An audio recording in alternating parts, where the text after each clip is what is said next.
really didn't have that much to cross on. It really wasn't that much to go over. It really, things didn't come out the way they were supposed to come out. Because it looked like, I may have gave some rulings that you guys weren't anticipating. And that based on my rulings, you guys kind of maybe not been going into everything you wanted to go into. I know like the bank records was a big deal here. And I'm not really sure exactly, you guys might want to work on that if that's really important there as far as the money aspect of it. Set more foundation for that. Yeah, you guys want to set that up and set up what you're actually going to get at, because this is the third witness, and I'm still not 100% sure what you're trying to prove or how you're trying to prove it. Like right now, sitting here, I have no clue.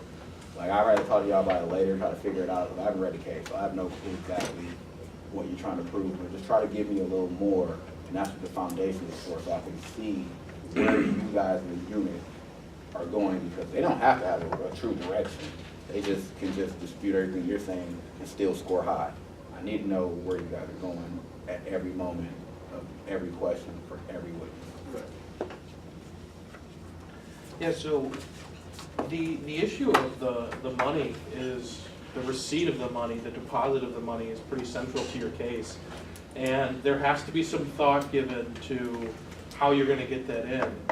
And I mean, and just to, I'm going to try not to go too long on this because he talked a lot about it too, was to be very careful about accounting for foundation when you're planning to use an exception or a rule that says this is admissible because of these three reasons. That stuff has to be in evidence. You can't just say that it's evidence furtherance of a conspiracy. There has to be something to indicate that it actually is, or if it's a business record. You can't just say it's a business record. You have to lay the foundation that it was a business record. And it's as easy as going to the rule and saying, 801 D2E says that it has to be these things, and break it down and make sure that by the time this gets up, or that some witness at some point in the trial is going to be able to establish 1, 2, and 3, and then tell the judge, look, we have to prove 1. And they're going to call a witness that's going to be able to testify to whatever. This guy's going to the defendant was going to testify. So a lot of it could have come from your questioning of him. But if you have to get that in, you need to lay as much foundation as you can before it gets to the point of an objection. It can't just be, well, this is how we're planning on offering it. So, and I mean that's true of even more simple things, like when it was asked about the gambling of the inheritance from the parent that she talked about. She probably does know that. I mean, it's conceivable that a sibling would be aware of what her sibling did with the inheritance, but you can't just have her say, yeah, I think this is what he did. Well, how do you know that? Well, I know that because I watched him go to a casino, lay it all on black, and it came up red. So, do I know that he gambled his inheritance away? Yes, because I witnessed it. And maybe that's not in the affidavit, and if it's not in the affidavit, the witness shouldn't be saying it. But there are reasonable extrapolations you can draw from things and try and find a way to fit it so you can say that, if that's what you want to say.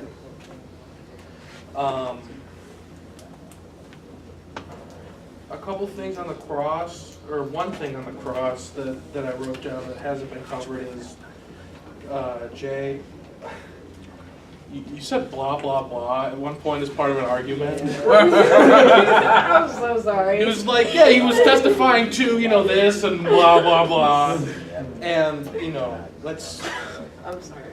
let's elevate the level of argument there. Yeah, for that bank record, there's a lot of things you can try to do. I don't know if any of them would be successful. I'm not going to talk about them now, but if you want to talk to me about them, ask. There's a few different ways you can go about trying to get that in. I don't know if any of them will work, but you could try, and you should try. At this point, try everything. I mean, go to an invitational and let's stand up there and try every way you have that you might be able to get that in. Just do it in a tournament. See if a judge buys it. I tried 3 different ones. Well, I don't know what keep doing it for a while Like, because you tried, but without the foundation, the stuff that went into it beforehand, they weren't it wasn't 100% of a try, you know what I mean? So come up with every way that you can come and just stand up there at an invitational for 5 minutes, because it's not time, who cares? Try everything, try a dying declaration or something. I stepped out to verify our lunch plans. I don't know which witness we're on. Three? Yeah, defense, now we're on to defense witness One one. more quick, one more quick thing I'll hit on for all the witnesses, just make sure you're making eye contact with the jury or the judges. I think that was somewhat of an issue for everybody.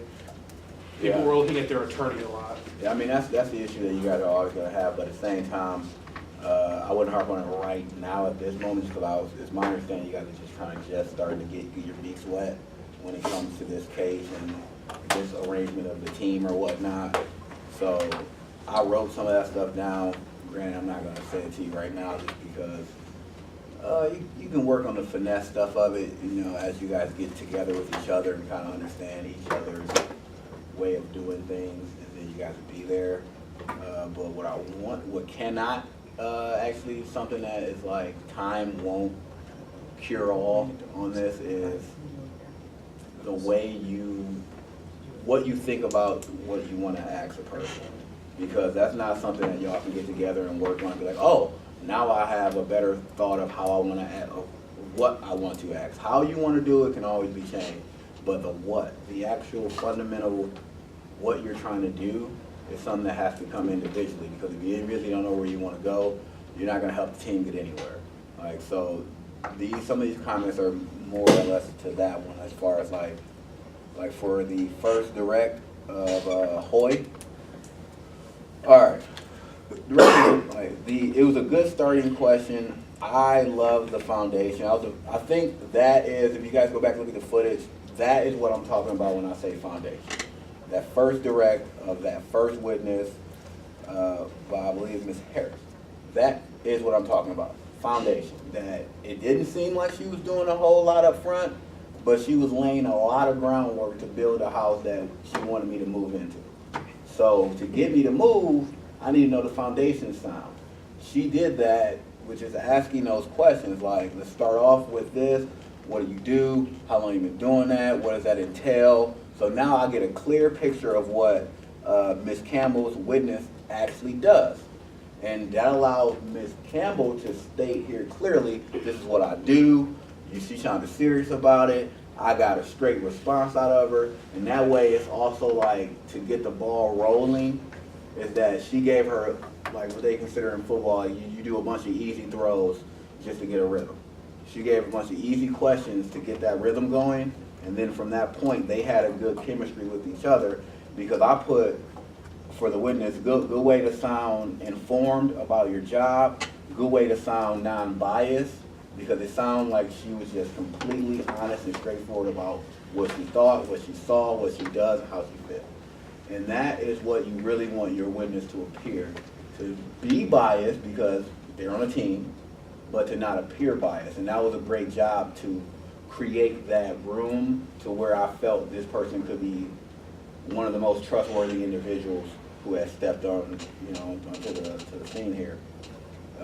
But I did think that the cross-examination of that person was also good, because I think the way you went about it was something that you really did go straight into, like as far as let me just get in here, get what I need. You didn't know that, you didn't see this, all right, and then sit down. So that was really good, but you also want to make it more memorable as far as up front, I need to hammer you with something the moment that we start this. So if I have something I can hammer you with the moment we start this, let me use that, and then we can work our way from there. And I put a little comment here, and this may be something that's just, y'all may want to, I was wondering, like, okay, why was the room so private, and why did you check the briefcase? Like, why were you doing these things? Like, that was something I looked at if I was on cross, like, well, if there's cameras everywhere except for here, why did he want the meeting to be so private? What was going on that made this meeting need to be private? What was going on that made me need to check the briefcase? Like, these things appear to be a little bit out of the ordinary. So fleshing out, now granted, those are open-ended questions or whatever, but you can figure a way to, massage that so I can get that why. 'Cause I was sitting there wondering like, man, what is up with these briefcases? Like I wasn't getting it fully there, so, that's something they're gonna work on there.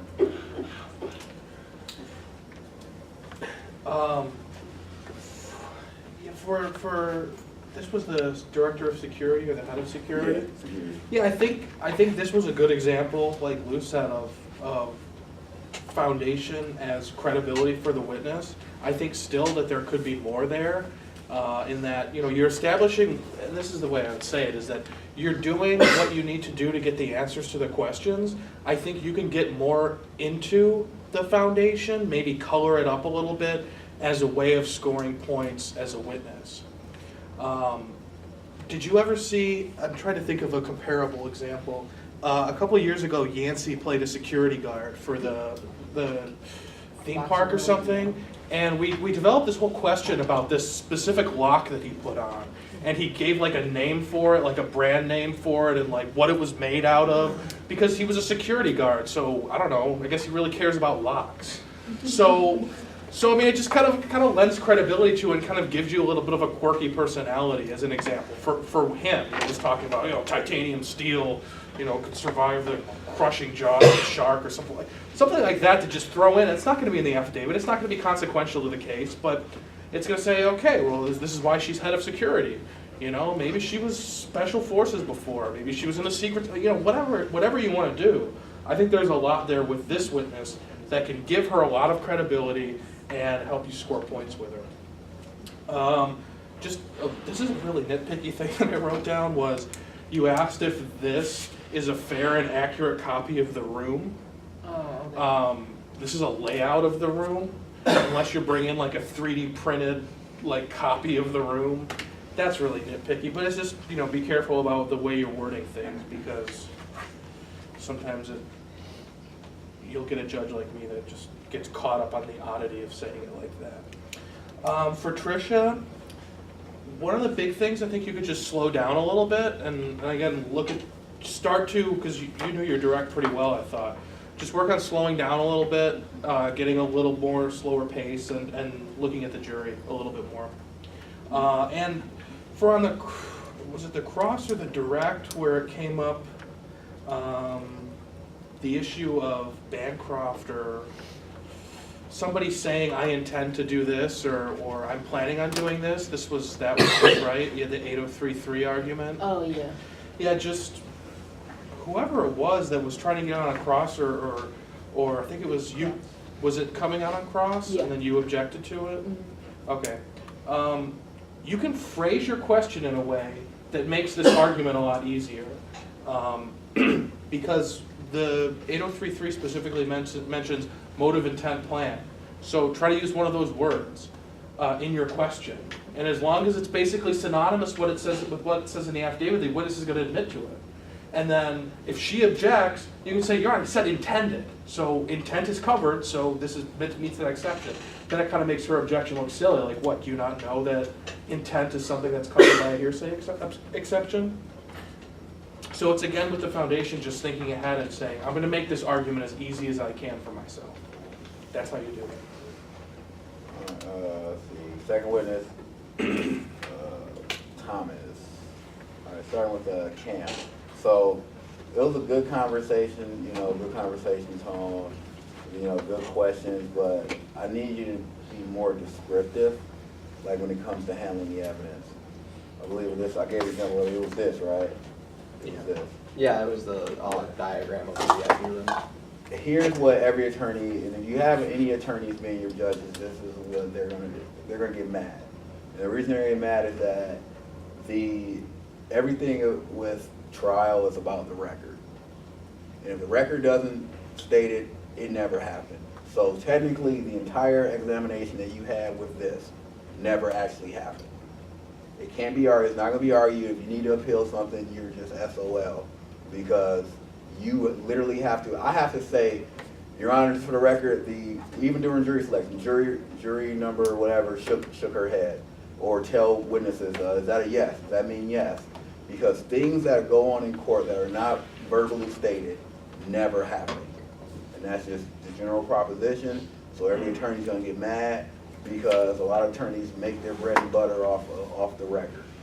And there's a lot of attorneys who get pissed if the record is not as clear as possible, so just be a little mindful of that and it sounds awkward, I'm not gonna say, it sounds awkward as hell to be like, the witness pointed to chair number 9, or just for the record's purposes, the witness is nodding their head in agreement. Just for the record's purposes, the witness is raising her right hand and pointing to the left.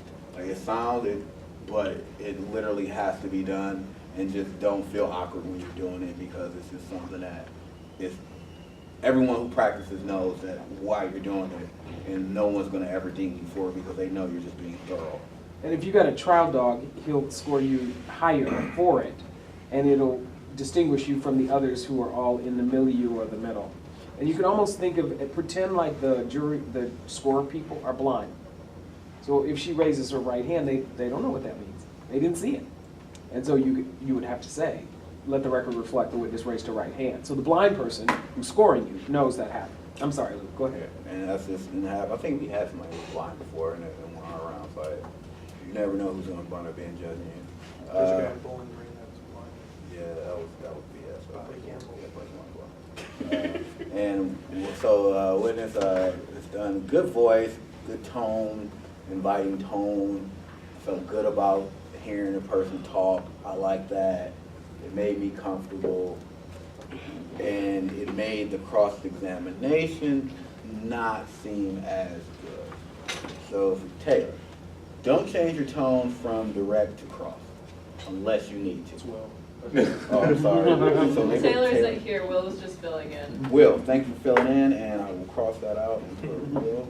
So Willie, appreciate that. And, here's what I want you to like. Well, the way you talk on direct, right? You have a certain amount of command where I listen to you. I agree with the way you go about things. I like the professionalism and the way you conduct it, right? And I look at it as this person just going to tell me the truth. They don't have a hat in the race or whatnot. And then so if that's the tone that you gave me when every time you came up to ask, because you inquired to ask if you could proceed, that's the impression that I got from you, and that's what I was hanging on to. And if that changes all of a sudden because you're on cross-examination, it stands out more to me, and it's not in a good way to where I'm like, oh, this is a different person. That's not the same person who I liked on direct. That's not the same person who was so courteous to me. Like, you treated me so well, why not treat that person just as well? Because even though you're the prosecutor, here's the thing. People, by definition, are going to assume that you're mean. Just the way it is. You're a prosecutor, you're by definition a meanie. And you don't want to be considered a meanie, so you want to make sure that whatever tone you use with your witness is the same tone that you use with their witness. And if you do that way, it never seems combative. So you just want to do your best to not seem combative if you can, and then unless you need to. If they're being a snot about something, then of course. Did I seem combative? You kind of starting out, granted, you start off a little louder than what you were on direct, Okay. and you were closer to the person while you were crossing them than you were on direct, which you should be. So if you're closer, and so you were back here not using a certain loud tone, but then you were up here using a louder tone, it's kind of like, well, why? If you're closer to the person, they can hear you better, but you're being a little louder, which people automatically assume a loud voice with mean, even though they don't necessarily coincide, but that's the perception. All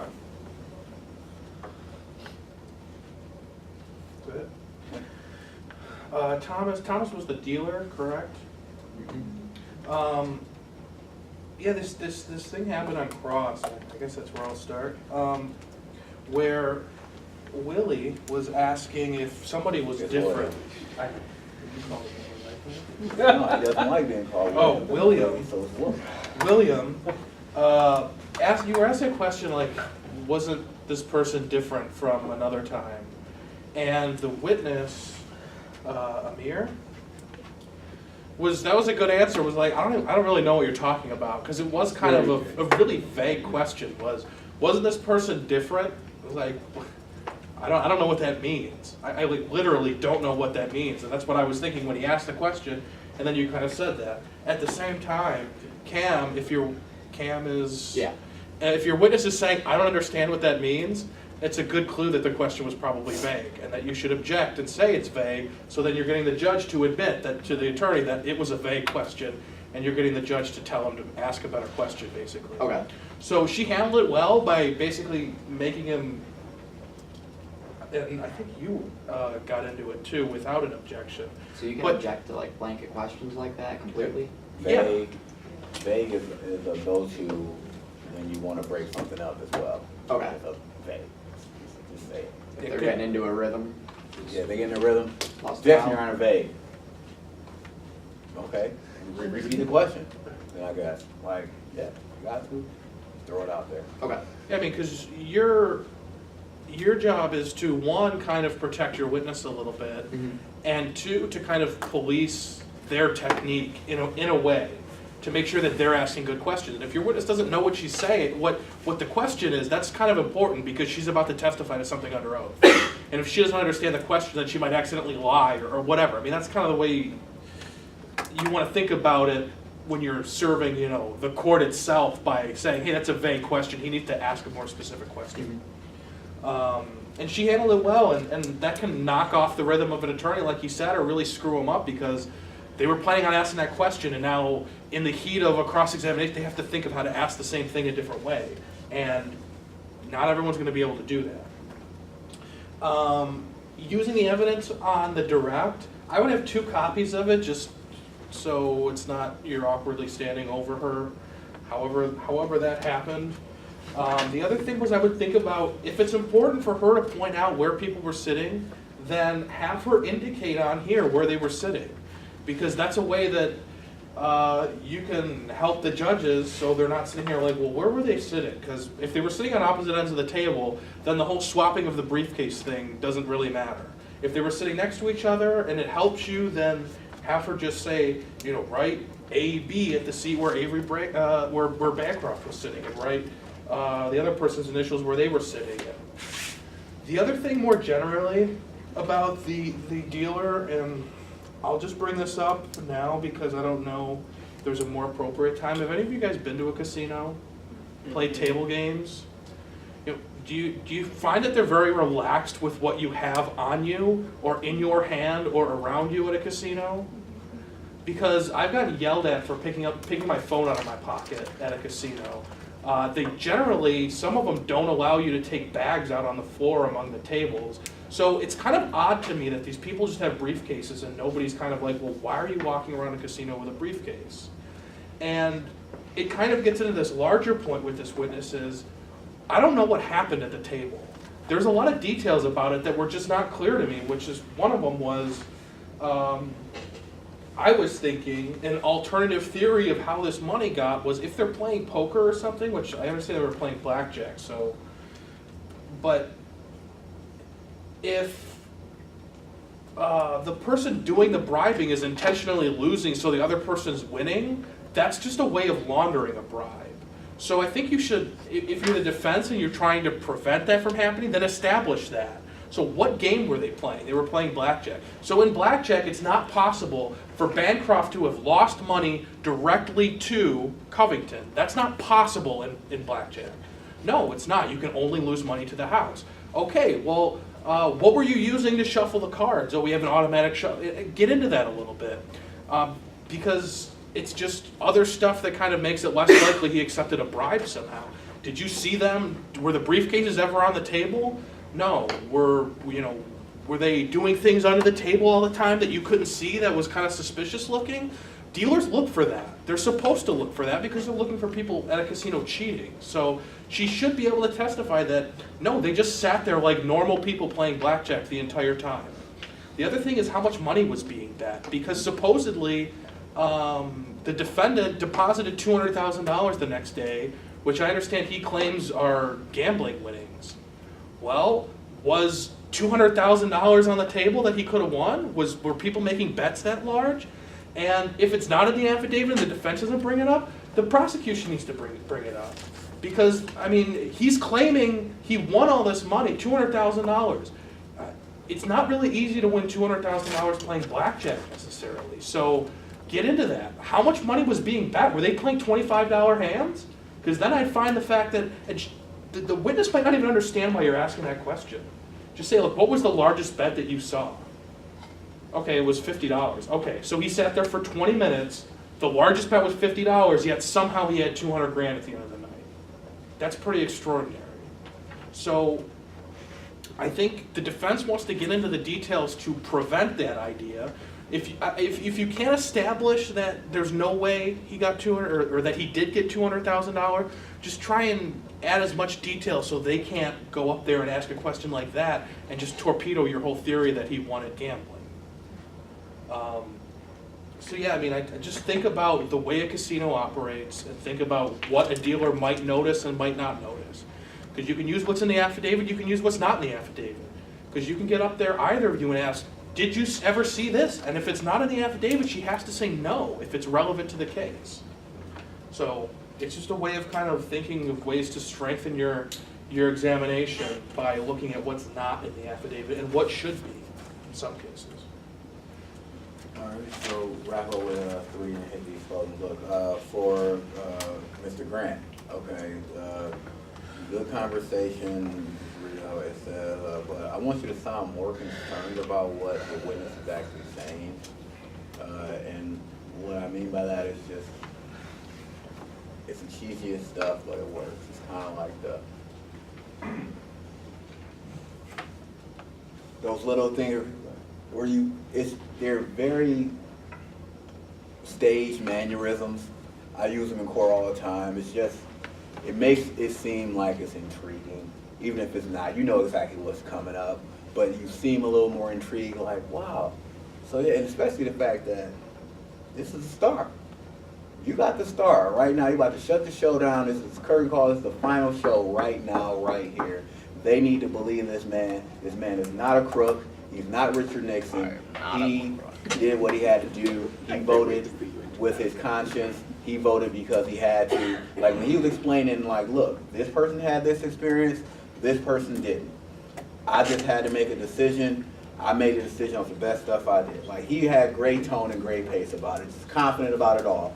And when he's so confident about it, so is you. You'd be like, yeah, you know what? That is right. She didn't have any experience. So, well, what made you do this? Oh, so looking at their experience, and this is a leading question, but I always do it anyway. So looking at their experience, the person that you gave the deal to had more of it. Yeah, they did. And wouldn't that be a good reason why you'll give it to them? Yeah, it would be. Yeah, you're like, yeah.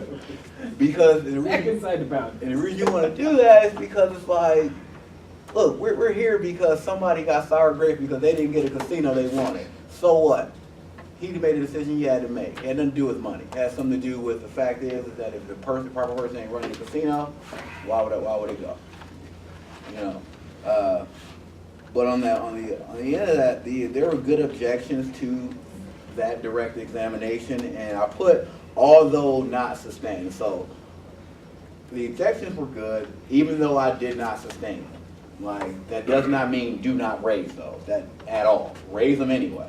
I just didn't sustain them because I just didn't feel like it. Right, And that will happen in trial. happens all the time. And just sometimes you're like, you know what, I don't feel like this. Let's just keep going. But for the cross you gave, here's something that just it rubbed me the wrong way. The cross-examination rubbed me the wrong way because as the prosecutor, you couldn't use a single thing that you got out of cross in your closing. You couldn't. It can't go back to the jury. I can't consider it, and you know why I couldn't consider anything that you did on your cross, right? Like the main reason is that it's not evidence. You were saying that this person said that, right? This person said that, right? You heard them say this. You heard them say that. So all I'm getting the evidence is that you're just kind of breaking up into sections what your witnesses said. There's like not much else you can do with him because his like all he has is like an interrogation.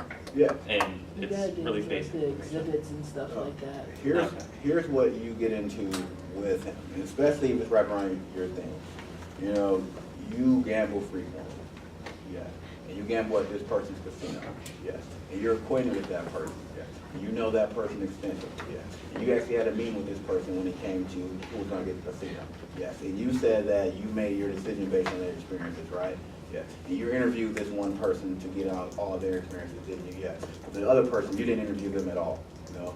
So you didn't actually even hear what their plans were. You didn't want to hear them out at all, now did you? No. But you did ask that person for this, yes. And that wasn't prescribed, right? No. And actually 3 days later after you made this decision, or whenever you made this decision, you wound up putting this into your bank account. That's the key question. You put this in your bank account. He's gonna be like, if he wants to, be like, no, I didn't. At that point, is it your bank account? Yeah. You had this amount beforehand, and you got this amount now? Yeah. And you say that you made your decision purely based on those two experiences? Yeah. But one person you never interviewed. All right, thank you.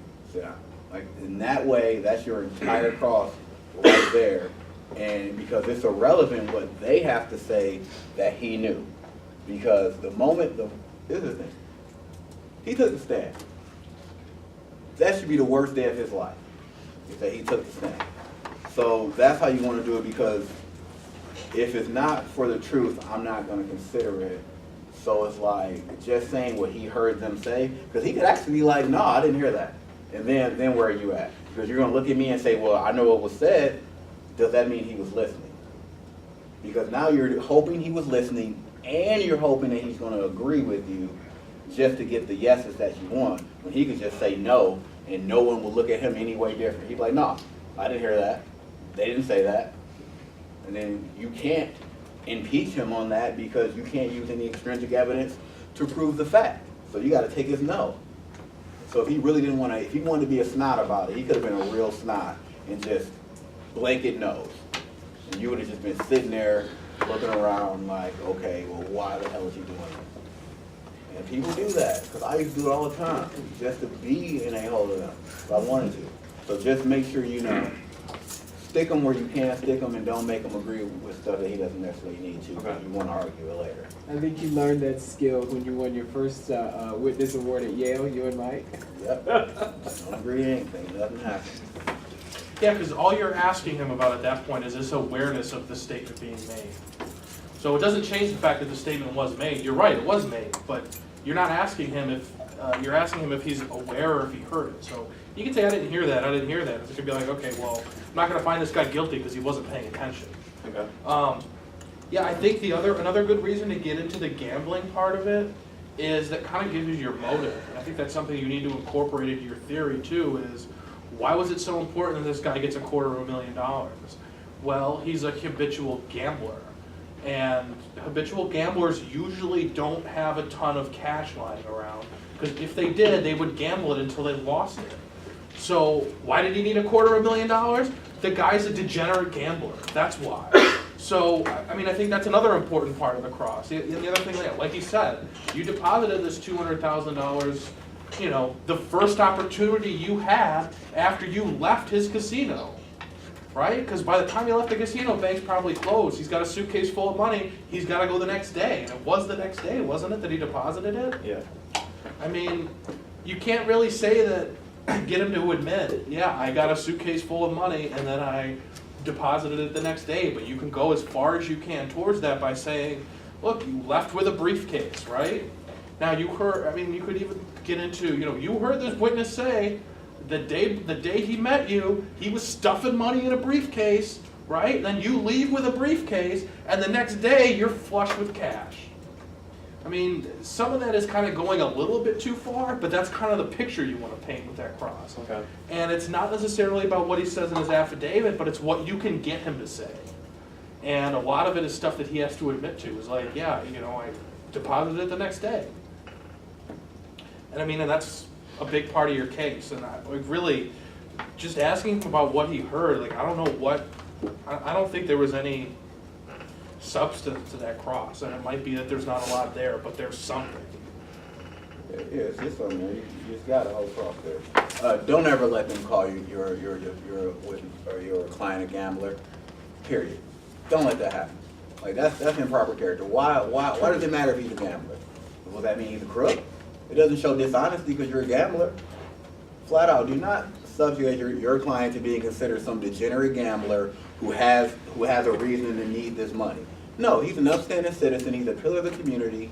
He works in an official capacity. He just likes to gamble on the weekend like any other red-blooded American. There's nothing that you can do to stop him about that. But to talk about that is improper character. You don't let anyone try to frame this person into a certain corner or a certain way, because that's how they started. They started out that he's a gambler. Look at him. Look at him. He looks seedy. No, don't let that happen, because then that actually makes them say he has a motive, because he needs money for it. Just because you're a gambler does not mean that, one, that you're bad at it. Does not mean, two, that you lose money. It does not mean that the money you lose actually matters to you. Some people just gamble with whatever leftover money they have, and if that's not their extra money, then hey, whose business is that what he does with his free time with his own money? Doesn't prove anything. It's not relevant that he's a gambler, right? It doesn't show anything. It's improper character, because it makes people see him in a certain light to think that he acted in a certain way based on that characterization. And y'all had a motion to eliminate on that already. So the judge said, hey, well, we can get maybe some suspect innocence of conduct, maybe, but there's nothing about saying that he had a reputation to be a gambler. No one can even establish that reputation. So do not let them come at him as the gambler.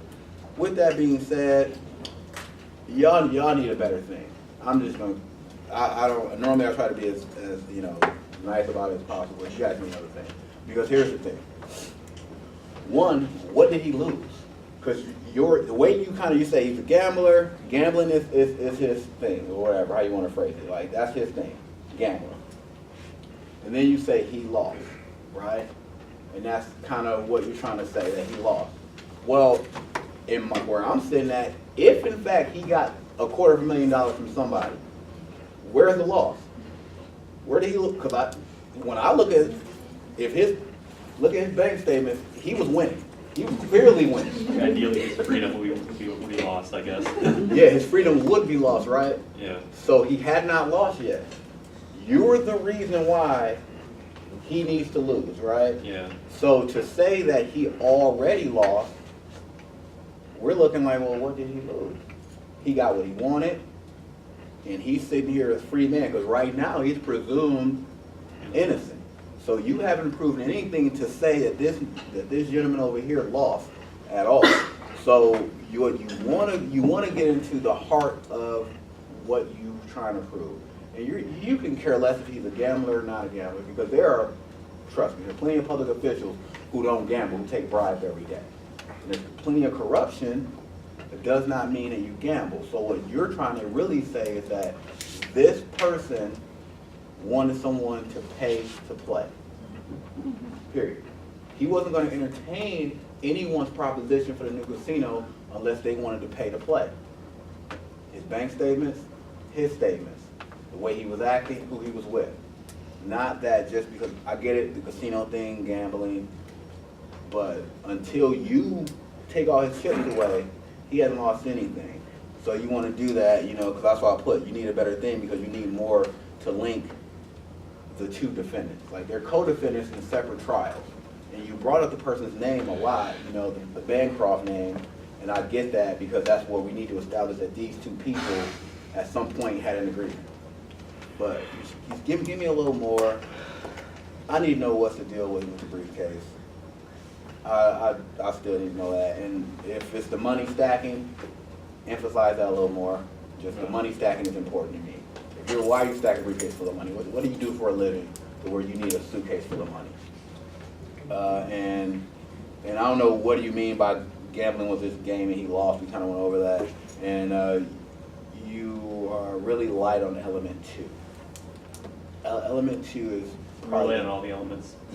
yeah, but that's true. But element 2. So you guys need to give me you know how you can actually make this case perfect for you? Is make a timeline.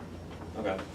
So the timeline will allow you to stay on track, and also will allow me and all the light bulbs in my brain to go off of like, man, there were 3 days before this, right? The 13th and the 16th are the 2 dates that you kind of look at the most. Yeah. Then you start your timeline on the 13th, and you end it on the 16th.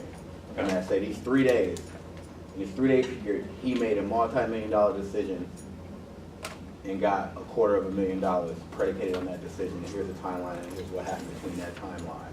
That way, we can kind of see it, you know, and defense, good thing, love it, I told you. And I also like this thing you said,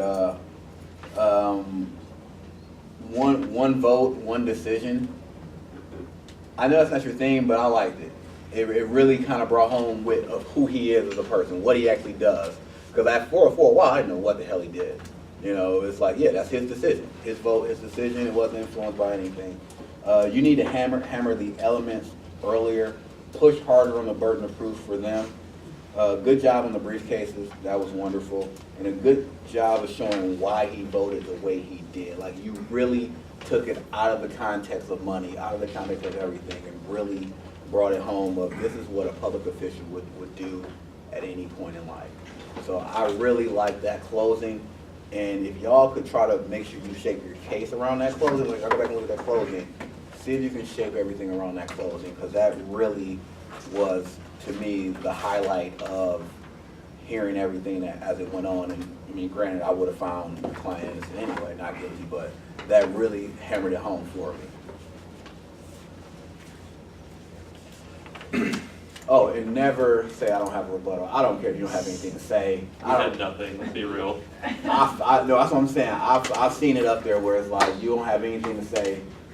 If you just got to go up there and say, Your Honor, money changed hands, just something, because it's just, I don't know why, but it is one of those things where people are like, well, you get the last word, why aren't you using it? Yeah. Kind of thing. Yeah, I'm gonna emphatically echo everything you said about the timeline, because I think that's what a lot of the prosecution case comes down to is this happened, then this happened, then this happened, and then this happened, and basically your argument is that it happened because of this. So to kind of lay it out, like on this day this guy was stuffing money into a briefcase, on this day this guy walked out of that casino with a briefcase, on this day he deposited a bunch of money, and on this day he voted a certain way. I think that's really powerful. I would definitely find some way to incorporate that. Okay. Yeah, for the prosecution, you gotta bring everything, I mean, your whole closing has to be organized around those three elements. So everything that you say, it should be clear what element you're trying to prove with that piece of evidence. You know, if it's that he deposited the money, then you're talking about something of value. Because B, or the second element here, has quite at least 2 or 3 little sub-elements to itself. We couldn't use that though because it never got in. Right, well, generally speaking, you need to center everything around the elements. And I mean, I think you tried to kind of brush off the first one, that he was a public official.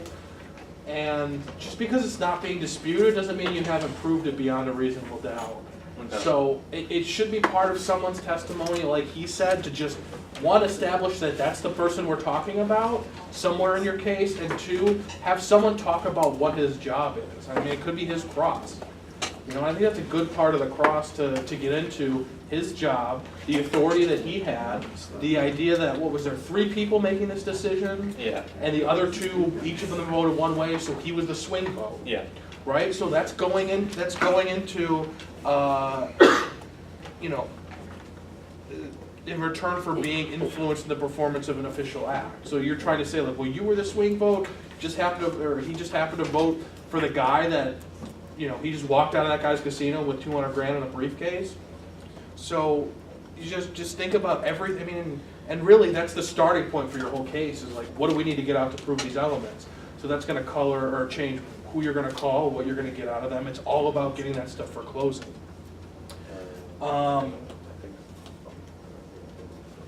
Yeah, for the defense, I mean, there was kind of a lot that you could have talked about, and I think you did talk about it, I'm not saying that, but I mean, your job was kind of easy because there was so much that you could point out that wasn't there. One of the things, I mean, again, I think it's just about organizing it more or making it more clear what element you're talking about. And like, because if they can't prove that something of value or benefit was received, then nothing else matters, right? And there was literally no evidence that he ever got anything, except maybe a nice briefcase, potentially. But I mean, that was a big part of it. I mean, I think you hit around it, but I mean, it should be clear, like, look, they had to prove that he received something of value. What did he get? Did he get a briefcase? Is that really what they're saying he got out of this? The bribery is you know, a leather briefcase? I mean, that's kind of silly. I mean, I thought your closing was good otherwise, and agree with everything you said about it. I think that's the one thing I like. So I know you guys are thinking, what's in it for them? Why do these two guys get up early in the morning and drive up here to share this information? Sodexo lunch. And what it is that Lou Danner spent a lot of time watching videotapes wanting to win a championships, and what he got was skills that propelled him to be a star in law school, a star in corporate America, and then a job as an attorney in the prosecutor's office. And Pat was in the audience when Lou Danner's team won the national championship. And in that moment, Pat said in his mind that I will lead a team to championships. And he did, and they brought back a trophy too. So they represent different links in the chain, and the reason they got up this morning to drive up here is because they want to invest in you, because you carry their legacy. You're starting in a place to develop some skills that will result in you being a $1 million project manager like Pat is, or result in you being a prosecutor responsible for cases in Washtenaw County. So you're the next step, and they're investing in you because they want to see you leave here not only with lots of trophies like they did and lots of individual and team awards, but they want to see you with skills that make you future leaders of a free enterprise society. Let's give them a round of applause. I'm going to lock the room. Let's go get some lunch.